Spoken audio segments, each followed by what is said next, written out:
I've never been the type to believe in curses, haunted houses, urban legends, the kind of stories kids whisper to each other to feel brave. I always laugh them off. But after what happened inside that arcade, I can't laugh anymore. It all started one night when I couldn't sleep. The city felt restless, like the neon lights outside were buzzing louder than usual. My apartment window overlooked a small strip of old stores, most of them closed down, but one building still glowed faintly in the distance. An old arcade I thought had been abandoned years ago. The light was dim, flickering, like a heartbeat refusing to stop. I don't know why I decided to go there. Maybe it was boredom. Maybe it was the strange pull of that dying glow. I told myself it would be quick, just a look around, maybe even a nostalgic walk through the dusty machines. But the moment I pushed open the heavy glass door, I felt something shift in the air. Inside, the smell hit me first, stale, like damp carpet mixed with burnt wires. The hum of electricity filled the silence, even though the place should have been dead. Rows of arcade machines lined both sides of the hallway, screens flickering in static blues and whites. None of them showed games, just a snowy emptiness, like broken televisions left to rot.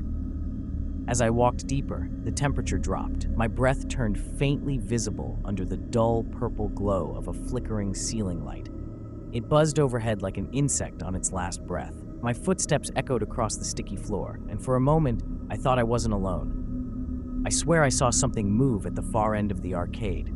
Just a shadow, a tall figure standing between the machines, watching. But when I blinked, it was gone. I told myself it was just my imagination. That's what anyone would think, right?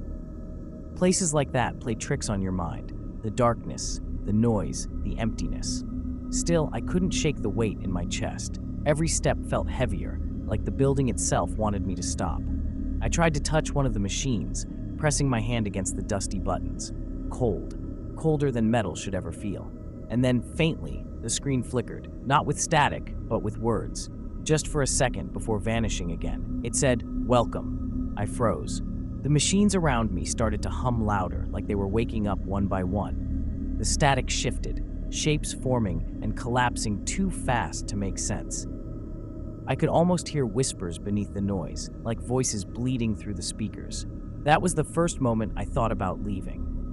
But the exit felt further away than it should have been. I turned, and the door I came through seemed swallowed by the dark, like it had never been there at all. Something was keeping me inside, and the deeper I walked, the more certain I became. I wasn't just in an arcade. I was stepping into something else entirely.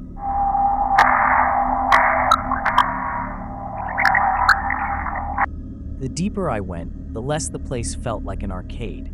The air was thick, almost damp, carrying a metallic taste that clung to the back of my throat.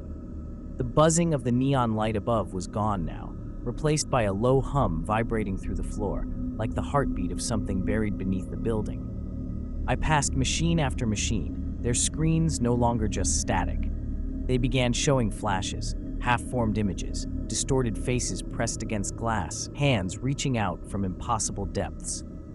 For a moment, I thought they were just broken graphics, artifacts from forgotten games. But then one of the faces turned its eyes directly toward me. I stopped breathing. It wasn't random pixels. It was watching me. I staggered back, my shoes sticking to the floor, as if the ground itself wanted to hold me there. The whispering grew louder. This time, I could make out words, fragmented, overlapping voices calling my name, stretching it, distorting it into something unrecognizable. I wanted to run. My body screamed at me to turn around, to find the exit, but something deeper, something I can't explain, pulled me further inside. It was like the machines had hooked into my thoughts, guiding my steps. I reached a narrow corridor, darker than the rest, lined with more cabinets. Unlike the others, these weren't flickering. Their screens were pitch black, but the silence around them was worse than static. Standing there, I felt like prey waiting in an open field. Then, without warning, the machines turned on in unison, not with games, not with faces, with mirrors. Each screen showed me, standing there, frozen, lit by their pale glow. But the reflections weren't right. They twitched a fraction too late, moved at angles I hadn't made. One of them smiled even though my mouth was clenched shut. My legs gave out for a second, and I dropped to my knees. When I looked up, every reflection had leaned closer, their hands pressing against the inside of the glass. I heard the faint scrape of nails dragging across the screen, and then one of them stepped out. It didn't climb or break through. It simply wasn't in the screen anymore. It was behind me. I didn't need to turn to know. The air shifted. My skin burned cold, as if something enormous had just breathed down my neck. I forced myself to look, and there it was. A figure, my height, my shape, but empty. A hollow outline of me, darker than the shadows around it. It tilted its head, mirroring me, but not perfectly. Too sharp, too slow. I stumbled backward, knocking into one of the machines. The screen lit up with a single phrase in jagged red letters: "Play or stay."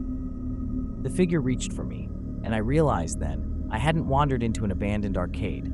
I had stepped into a trap built to feed on people like me.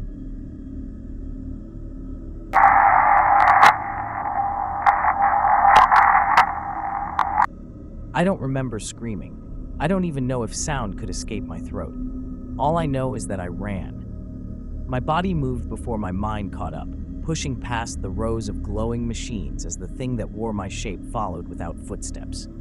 The arcade seemed endless now. The hallways twisted, stretching into angles that shouldn't exist.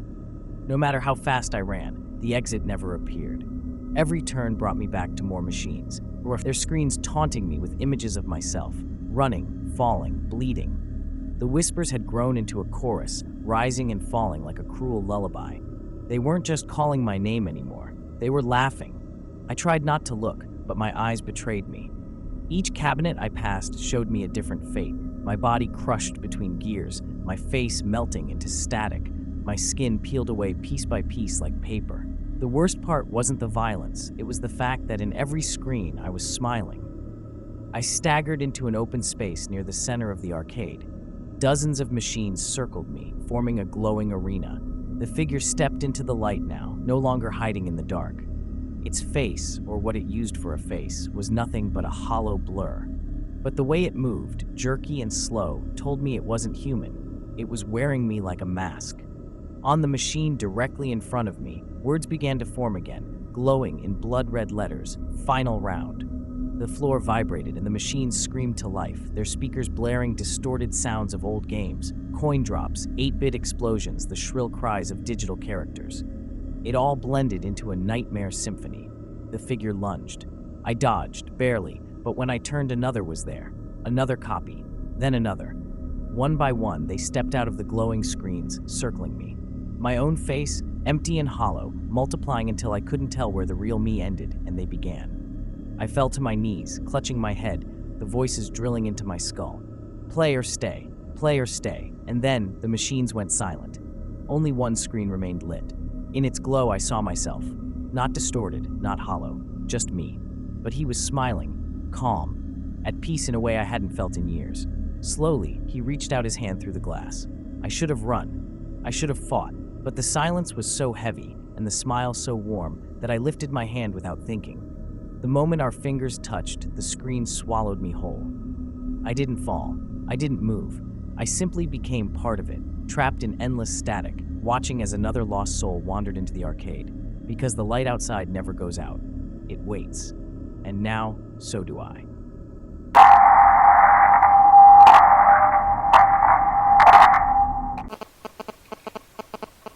Subscribe to Horror Story Bar.